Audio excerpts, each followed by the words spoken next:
નમસ્કાર। આ વર્ષે લોકસભા ઇલેક્શન છે જે એમાં પંથકમાં કોનું જોર વધારે લાગે તમને? કોંગ્રેસનું વધારે જોર લાગે છે, કઈ રીતે?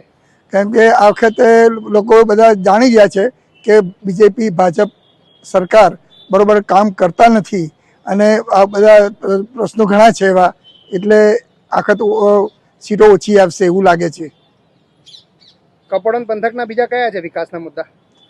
કપલ વિકાસમાં તો જે અત્યારે હાલ જે નવા આયોજન હોય છે એમાં કમિશન ભ્રષ્ટાચારનો વેગ વધારે છે અને તેથી આગળ કામ થતું નથી। બીજી એવી કોઈ સમસ્યા જે તમારા ધ્યાનમાં હોય? મોંઘવારી વધી ગઈ છે અને રૂપિયો નીચો જતો રહ્યો છે। હવે આ સરકાર દરેક ઘણા એમ નિગમો છે, ઘણા સંસ્થાઓ ઘણી એવી બધી વેચીને અને ભાજપ સરકારે રોકડી કરી દીધી છે અને એના લીધે લોકો જે રોજગાર મળતી હતી એ પણ બંધ થઈ ગઈ છે। BSNL જે સારું તંત્ર હતું, હાઈ ક્લાસ ચાલતું હતું, એને બંધ કરીને જીઓ લાયા, એમના ભાગીદાર મોદીના ભાજપના ભાગીદારને લાયા, એ ખોટું કર્યું છે। જય झूलेलाल। सतनाम साखी।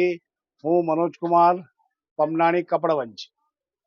મનોજભાઈ, કપોળનમાં આ વખતે કોનું વધારે જોર લાગે તમને? કયા પક્ષનું? કપડવંજમાં આ વખતે ભાજપ સરકારનું વધારે જોર લાગે છે અને ડબલ એન્જિન સરકાર સારું એવું કાર્ય કરી રહી છે। કેન્દ્રમાં નરેન્દ્ર મોદી અને ભૂપેન્દ્રભાઈ પટેલ, અને આ વર્ષે કેન્દ્ર સરકારને અને સ્ટેટ ગવર્મેન્ટને મારી નમ્ર વિનંતી કે કપડવંજ પંથકમાં જે રેલવેનું કામ પૂરું થાય તેવી આશા સાથે સાંસદ શ્રી દેવુસિંહ ચૌહાણ આ વખતે ચૂંટાઈને આવે તેવી આશા સાથે, અને કપડવંજની એક મોટી સમસ્યા જે ઘણા વર્ષોથી છે એવી આ રેલવે, એ દેવુસિંહ સરકાર આ વખતે આવીને ગ્રાન્ટ પૂરેપૂરી વાપરે તેવી આશા સાથે।